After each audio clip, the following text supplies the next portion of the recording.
So an interesting one I spotted this week, an article in The Spectator about the quiet truth about two-parent families. It's by a really good author, by Christina O'Donnell, who said, imagine a key that opened the door to a place where children did better at school, were less likely to be dependent on drink or drugs, less likely to run into trouble with the police, and ended up with a better job.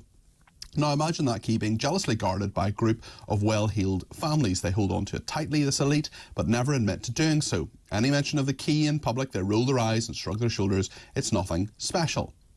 The key to improving lives is marriage, an institution that few dare defend, says this article. There's a book about it called The Two-Parent Privilege, How Americans Stopped Getting Married and Started Falling Behind. It's apparently shocking America's liberals by making number-crunching case for marriage. I mean, this is very, very interesting because marriage is obviously an institution that some see as outdated, some see as incredibly important to our society, the foundation for many good lives, many good ideas of parenting. But it's very, very interesting in terms of the idea of marriage and also two parents bringing up children and what happens there. Now, Mathew Hulbert is a Liberal Democrat activist, and we'll talk in a second to Talia Ressel, who is a psychotherapist who is a specialist in paediatric psychotherapy as well. But Mathew, let me start with you, and thank you for joining us this morning, Mathew. What do you think about this article, about this whole idea that two-parent families, people married to one another, bring up better children? I mean, there is evidence to say that the argument is there, being raised by two biological parents in this country.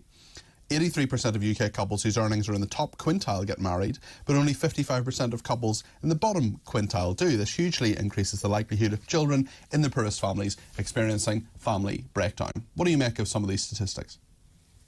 Well, good morning, Peter, and good morning to your viewers and listeners. It was an interesting article to read, and I agreed with some parts of it. And other parts I very much disagreed with. I mean, I think of my own situation. I was raised by two parents until I was 11. My dad then found someone else that he decided that he loved, and after that I was raised by my mum. Now, did that mean a period of instability? Yeah, of course it absolutely did. What was it painful for my mum and for me at home? Yeah, it absolutely was. But after that period of uncertainty, I certainly feel that there were certainly less arguments at home, to be honest with you, and that actually the situation was much more stable after my dad had left. That's your experience, certainly, Mathew, and you draw, understandably draw on that, and I totally understand that. And I've heard that before from friends who say, parents were bickering the whole time, one left, and then things just got, you were able to realise that great line in Mrs. Doubtfire, where Mrs. Doubtfire says, just because your parents don't love one another anymore doesn't mean they don't love you, which was just a great line. But the two-parent privilege, this idea of a longer-term impact, better mental health, higher educational attainment, higher incomes, higher status jobs. The statistics are there. I'm not saying there's anything wrong with the way you were brought up. Obviously, you're a well-adjusted, lovely person. But certainly, in terms of society and the wider statistics, the evidence seems to be there, Mathew. What I'd say is that it takes a village to raise a child. And what amazed me about Christina O'Donnell's article was there was not one word of it, not one mention of the fact about the decimation of our communities. So you think village, you think community, over the past 13 years and the impact that has had, especially on many poorer families in this country. I mean, let me just give you've quoted me a couple of statistics. Let me quote you a couple, sure, Peter. According to a 2019 report, almost 800 libraries have closed in Britain since 2010. Also since 2010, 760 youth centres have closed and more than 4,500 youth work jobs have been lost. And also since 2010, and you might think what happened in 2010, I think we all know what happened in 2010, the policy of austerity has led to the closure of 1,416 Sure Start children's centres. Now, do we not think that these things might also have an impact on the outcomes of the children of less well-off families? Let's talk to Talia Ressel, who is a psychotherapist. One of her specialities is dealing with children, paediatrics.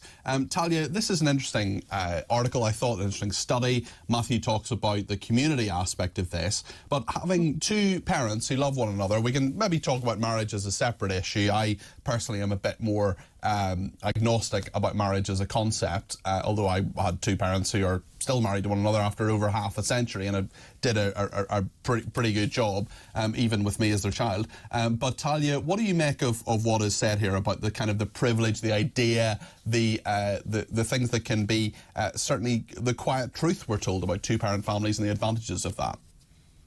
Well, I mean, I agree with your speaker, Matthew, around taking a community. I think it highlights just how hard parenting is, and that shared load obviously is going to come out with huge benefits for the child. To have two parents that can work together, support each other, provide additional time, resources, it's inevitable that that's going to really benefit a child's well-being.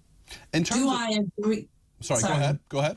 Well, I was just going to say, it doesn't necessarily, like you said, marriage separate, doesn't necessarily have to involve marriage, but we have gotten to a state where people are isolated more than ever. So they really are struggling to parent on their own with all the additional challenges that come with it. So having two people, whether it's two parents, that would be your ideal, but you still can bring in family members or good support structures to help raise the children. That's also going to lead to some of those benefits. What about male and female role models? Because often when people are in single-parent families, it's the woman, the mother, who brings up the child. And Talia, in this article, it says at 5 months, if a child has an engaged father, at 5 months they enjoy greater cognitive development than a child whose father is absent. As a toddler, they will be better off at problem solving, and in 3 years they will boast a higher IQ.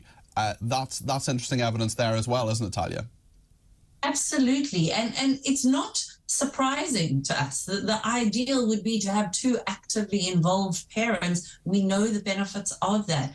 I think the question that this article should be raising for us is, how do we support parents more to be actively involved, to be able to should they stay together even if for the sake of the children? I know some couples, in my own experience, there are bound to be people out there listening who are thinking, well, actually, yeah, I mean, I'm kind of in my marriage for the sake of the children. Is that a reason to stay together? Should they do that? Well, I think they should look very clearly at why they're staying together and what it looks like them being together. So if it's a family where there's conflict, I don't encourage that for the children. You rather want a calm, stable environment. If that means that the parents have to separate, well, as long as that can be done in a supportive, structured way, that the children don't lose access to two parents. You can have two-parent families in two different households. Absolutely. Mathew, what do you make of what Talia has said? I agree with a lot of what she has said. I mean, another point that I wanted to make about the original article was that it also referenced, biological parents. And a Tory MP has also done that this week on one of your sister networks. And that made me think, I'm a gay man. What does that mean for me and a potential future partner? Does that mean that, number one, our relationship is less legitimate? Does that mean that if we wanted to have children, our parentage is less legitimate? I mean, I just think, to be honest, Peter, that kind of part of it is illiberal nonsense, in my view. In terms of how people bring up children, I'm totally with you, Mathew, in the thought that, there are 80,000 children in the care system in this country. All they need is one adult who loves them and wants to look after them. And that is far better than being brought up in the care system, especially in a children's home, although there are some very, very good children's homes in this country. And actually, families do come in all shapes and sizes, don't they, Mathew? They absolutely do, and I think of families that I know where the grandparents raise the children, and that is absolutely legitimate. And special credit to them, because they've already raised their children, and due to whatever circumstance it may be, they're now having to raise their grandchildren as well. Now, I've got to say that I think of my sister and brother-in-law still very much together, the best couple I know, in actual fact, two wonderful people who have raised 3 wonderful children. I'm not against the concept of marriage.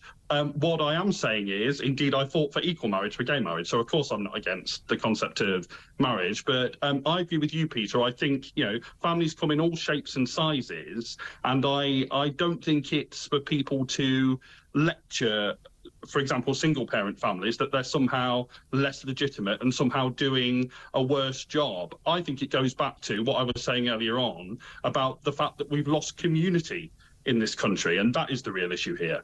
Thanks very much indeed, both to Matthew and to Talia there. Mathew Hulbert, Lib Dem activist, and Talia Russell, who is a psychotherapist. One of her specialities is paediatrics, so very, very interesting.